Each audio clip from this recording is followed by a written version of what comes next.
All right, take two. Obviously, as I was telling you to mute your microphones, I also decided to mute mine. So apologies for that. That's entirely on me. And let's start again.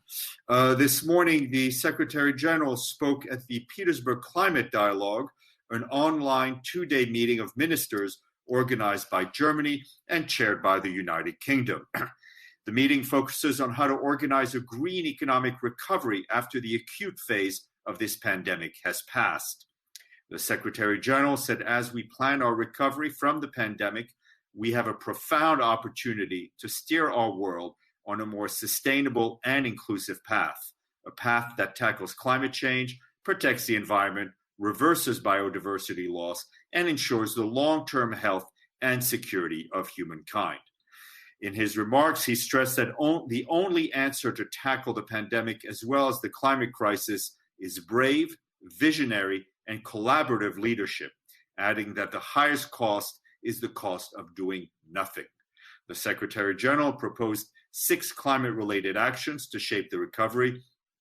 These include delivering new jobs and businesses through a clean, green transition, using public funds to invest in sustainable sectors and projects, and ensuring that taxpayers' money is used to create inclusive growth and not to bail out outdated and polluting industries.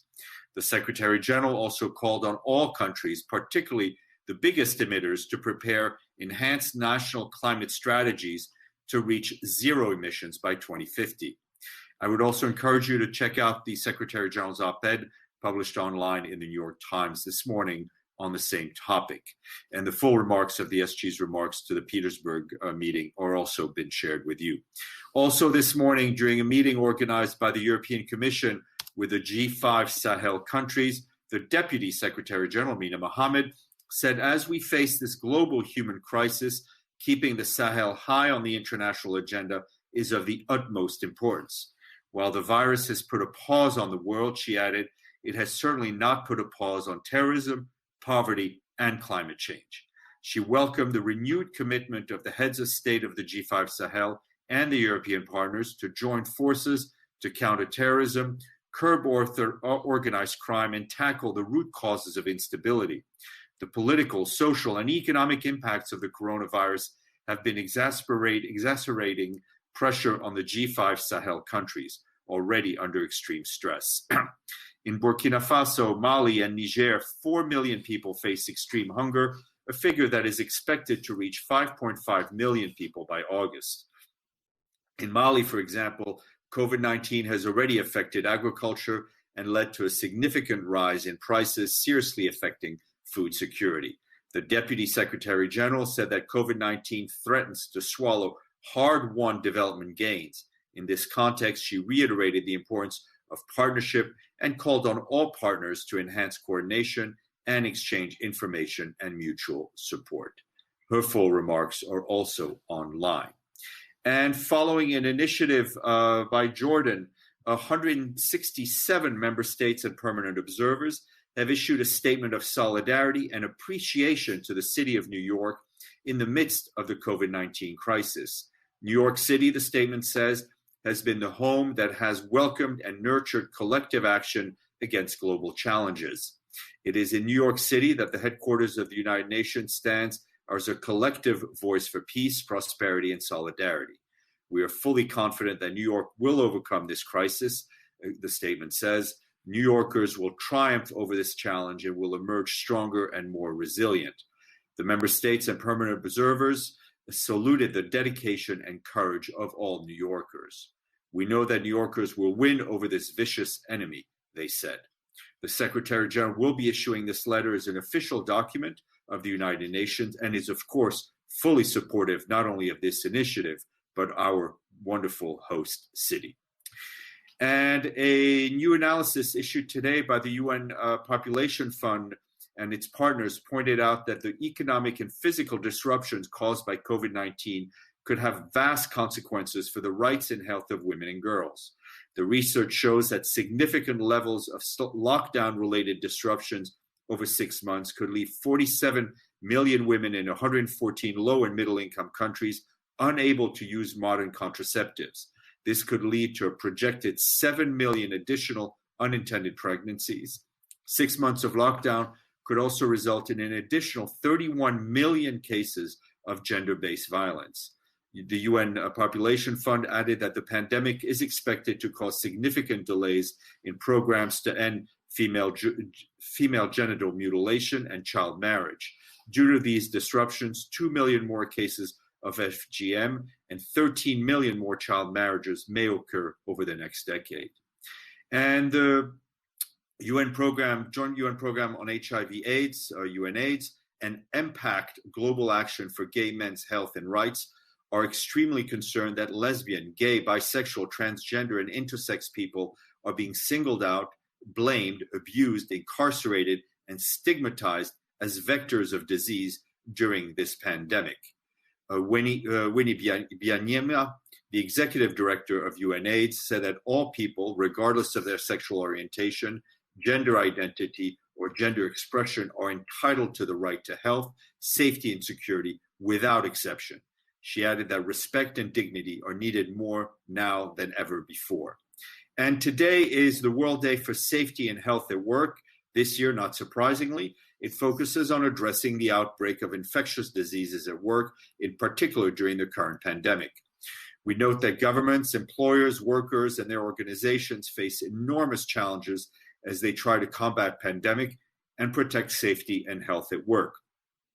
Beyond the immediate crisis, they're also concerned about resuming activity in a manner that sustains progress made in suppressing the transmission. For its part, the International Labour Organization warns that without adequate safeguards for returning workers, there could be a second wave of the virus. And a few updates to share with you from the country level. In Samoa, where there have been no confirmed cases of COVID-19, the pandemic has already impacted the economy of the country, as well as others in the South Pacific. The resident coordinator there, Simona Marinescu, is leading the UN team's response, which also covers 3 territories. The UN team, including UNDP, the UN Population Fund, the UN Children's Fund, and the World Health Organization, are providing technical assistance to the health sector in procuring critical medical supplies and personal protective equipment. On the socioeconomic front, together with the government, the UN is working on a food bank for more than 4,000 households until the economy has stabilized. The UN team is also allocating some existing funds from the European Union under the EU-UN Spotlight Initiative to address the impacts of the virus on violence against women in their homes. And in the Democratic Republic of the Congo, where just like everywhere else, ensuring that children continue to learn despite school closures is a challenge. Our colleagues in Peacekeeping mission report that Radio Okapi, the radio station operated by the Peacekeeping mission, is the first media outlet in the country to provide education through radio. Okapi École was launched this past Sunday in partnership with the Ministry of Education and the UN Children's Fund. It aims to provide 14 broadcast hours every week of schooling to the 22 million children currently at home because their schools are closed. This radio programming will run for the next 6 months. It focuses on primary education and stems from a call for proposals from the Ministry of Education to media in the DRC. And the UN Assistance Mission in Afghanistan says it documented a total of 533 civilians killed and 760 injured in Afghanistan during the first 3 months of this year. According to a UN report released yesterday, the numbers include 150 children who were killed due to fighting in the country. The report tracks disturbing increase in violence during March, when it was hoped that the government of Afghanistan and the Taliban would commence peace negotiations. It also highlights the urgent need for all parties to the conflict to do more to protect civilians from harm, especially in the view of looming threat posed by all Afghans by the virus. Despite increasing levels of violence in March, the overall number of civilian casualties in the first quarter of 2020 represents a 29% decrease in comparison with the first quarter of 2019, and the lowest figure for a quarter since 2012. And from Myanmar, our humanitarian colleagues there tell us that the continued conflict between the Myanmar armed forces and the Arakan army in Rakhine State and in south of Chin State have led to increased civilian casualties and forced people to flee their homes in recent weeks. Last week alone, more than 30 civilians, including children, were reportedly killed or injured by shelling and small arms fire. You'll remember that on April 20th, a WHO staff member was killed and a government official injured in Rakhine while supporting the response to the virus. Myanmar is now facing the very real threat of the disease. The humanitarian coordinator there, Ola Almgren, has highlighted how continued conflict is also a major impediment in the fight against the pandemic. The UN is working closely to support national prevention and response efforts. And turning to Colombia, the Secretary General regrets the announcement made by the National Liberation Army, known as ELN in Spanish, that it will not extend its unilateral ceasefire past the end of April, after several weeks in which it was having a positive effect. An extension would have brought hope and a message of peace to conflict-affected communities and beyond, facilitating the pandemic response in line with the Secretary General's call. We continue to urge armed groups in Colombia to cease all violence. Communities urgently need relief assistance, unimpeded by the risk of hostilities and violence. And at this time, the country's people need to be able to concentrate on their efforts to fight the pandemic. And I was asked about the situation in southern Yemen yesterday, and I have the following to say. The Secretary General is following with concern developments on the ground in southern Yemen. He urges all relevant stakeholders to exercise maximum restraint and refrain from any action that would further escalate the situation. He calls on all to engage in an inclusive dialogue to resolve their differences and address the legitimate concern of all Yemenis, including those of southern groups. He further calls on them to implement the Riyadh Agreement, as well as concentrate efforts to counter the spread of COVID-19 and to respond to the flooding that has impacted thousands of the Yemenis. The Secretary General reaffirms the need to preserve the integrity of the Yemeni institutions and emphasizes that conflict in Yemen can only be resolved through negotiated political settlement. I also want to clarify something that the Special Coordinator for the Middle East Peace Process, Nikolai Mladenov, said in his remarks to Security Council members last week on the 23rd of April, when he said that, quote, 34 Palestinian-owned structures in Area C were demolished during the reporting period, that is from the 21st of March to the 22nd of April. I want to specify that there were no structures demolished in East Jerusalem during the reporting period, and due to the COVID-19 crisis, Israeli authorities did not demolish any inhabited structures after March 26th. The briefing makes clear that while the temporary halt to home demolitions was welcome, the demolitions of uninhabited structures continued, and the Special Coordinator called for these to stop. And back here, or virtually back here, this morning, the Security Council held an open video conference on the UN peacekeeping mission in Abyei. Briefing council members was the Undersecretary General for Peace Operations, Jean-Pierre Lacroix. He said that despite the improving relations between Sudan and South Sudan, it remains very unlikely that progress will be made in determining the final status of the Abyei area in the short and medium term. He said that at the local level, the security situation in the Abyei area remains volatile, with the tensions between the Ngok Dinka and the Misiraya communities, an increase in criminality, and the presence of armed elements in the mission's area of responsibility. Mr. Lacroix said that UN troops have been subject to attacks by armed elements, pointing to an incident on the 24th when UN forces were fired upon by an armed Misiraya herdsman in Nainai. In a separate incident on the same day in the same area, 3 members of the Misiraya community attacked the temporary operating base at Alal, in which peacekeepers repelled that attack. Regarding COVID-19, Mr. Lacroix said the UN mission is working to encourage hand washing and social distancing, as well as to decongest detention centers and set up screening sites in Abyei.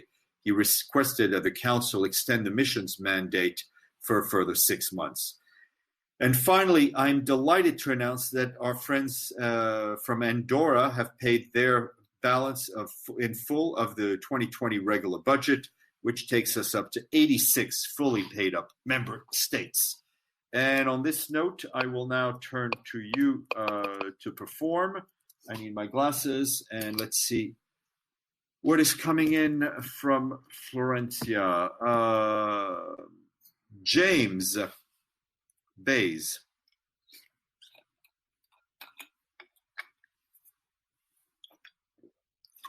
James, I can't hear you. All right. I'm going to go in the meantime. Sylviane, did you have a question? If you want to turn on your microphone. Me? Yes, I can hear you. Me? Yes, thank you, Stephane. This is a question on Lebanon. Lebanon's economic protests turned violent with protesters blocking off-road despite the COVID-19 lockdown across Lebanon for the second consecutive days to denounce the country's economy near collapse. Any comment from the SG to the Lebanese leader and protesters and on the situation in Lebanon, please? Sure. I mean, as always, we urge protesters to exercise their right to protest peacefully, and security personnel to protect peaceful protests and to act proportionally in maintaining law and order. The UN is working closely with the government to respond to the challenges posed by the current pandemic, and we remain committed to helping Lebanon address the ongoing social and economic challenges. And we look forward to the government's economic rescue plan in that regard. James, another are you question, back on? Another question on UNIFIL.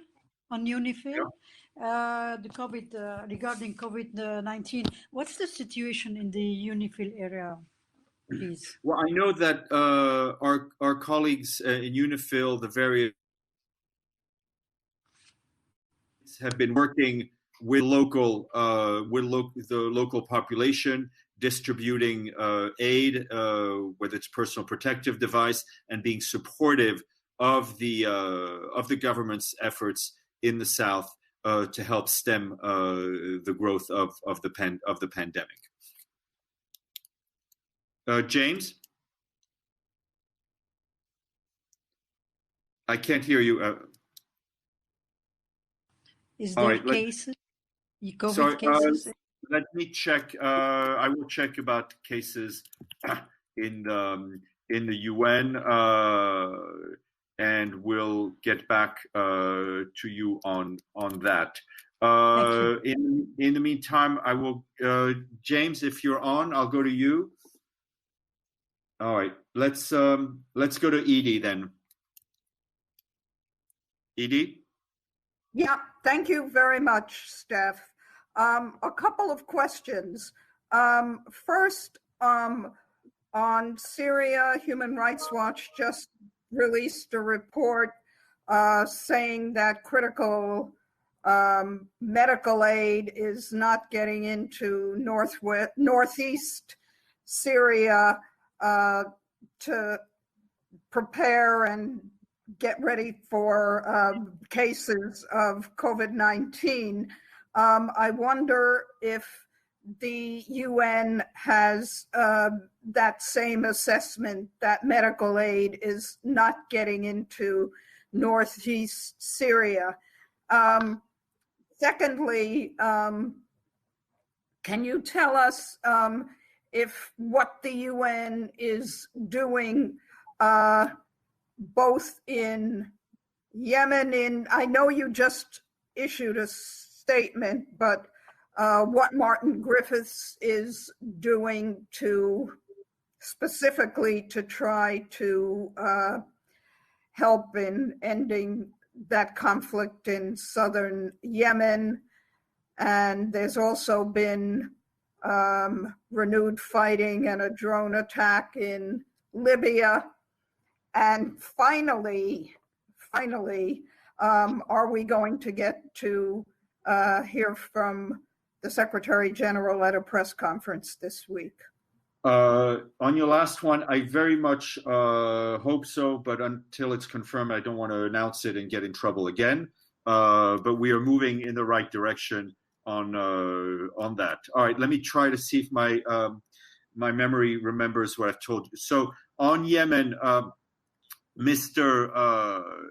Griffiths is continuing to talk to all the parties involved.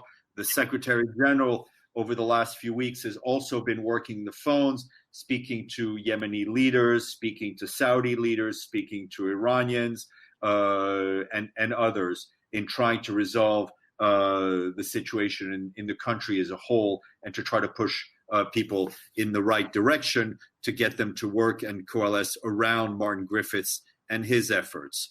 On Syria, let me take a look at what Human Rights Watch says. Obviously, it has been a challenge for us to get all the medical aid that is necessary into northeast Syria. But let me see if I can get you a bit more detailed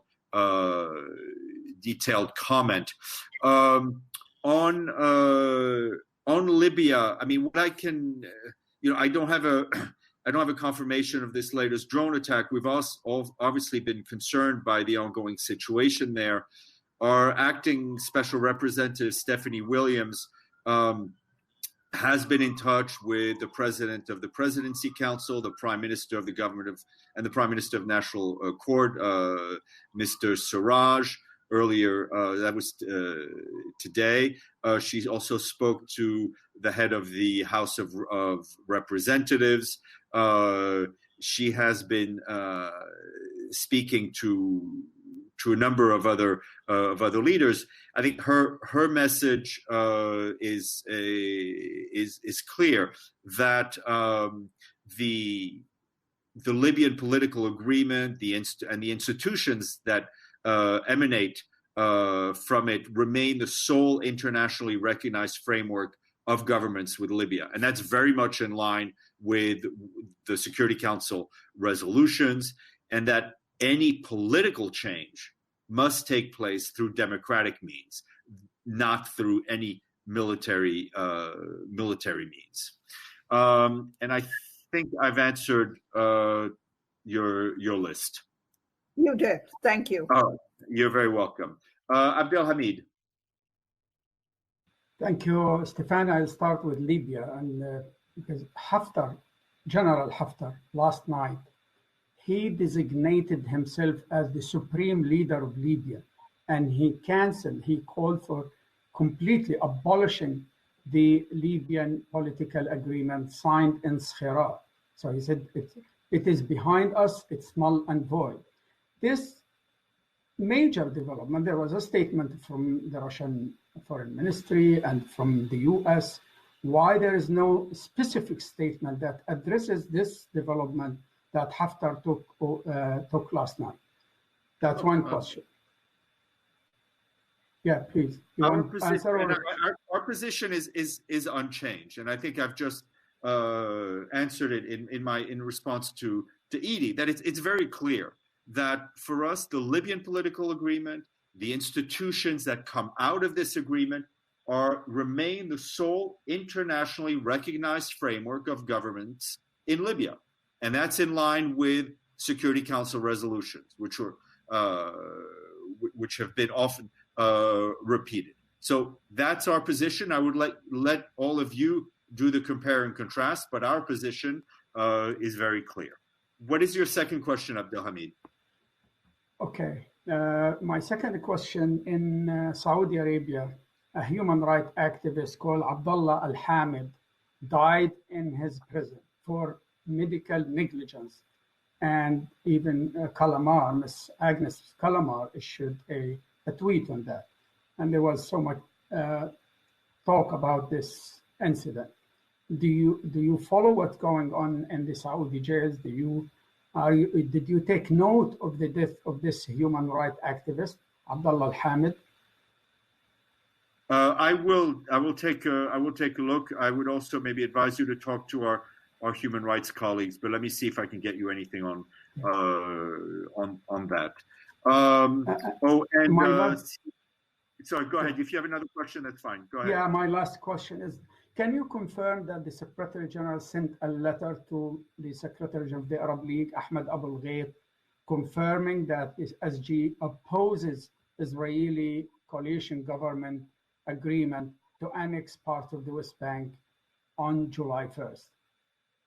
I'll check if a letter has been sent, but I think our position on annexation was delivered in very clear terms during Mr. Mladenov's briefing last week. And I think that is, so whether or not it was also sent in a letter to the Arab League, I can check, but our position on that is very clear.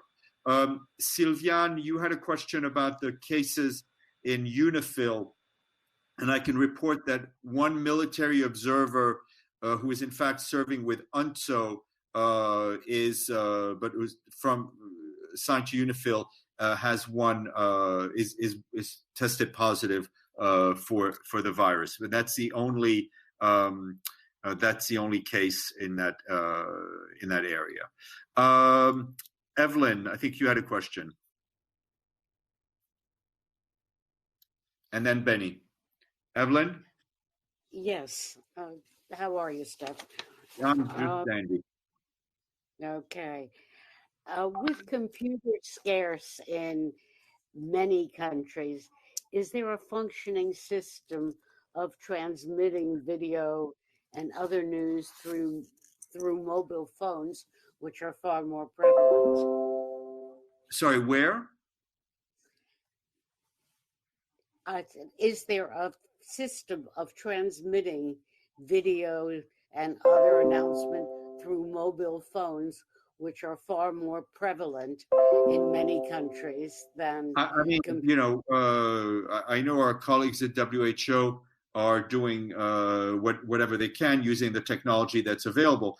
Obviously, 5G or 4G technology enables people to see video on their phones. If they don't have smartphones, I think text messages are the best way to go. Mr. Benny Avni, and then we'll go to James Bays, who I think is ready. I like that, Mister. Steph, one question. I know you usually don't answer questions about security. You're a little close to the camera. You're scaring me, Benny. What?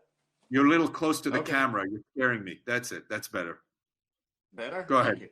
So, I know you usually don't answer questions about Security Council affairs, but does anyone in the UN system, OLA maybe, have an opinion on whether the US is still a member that can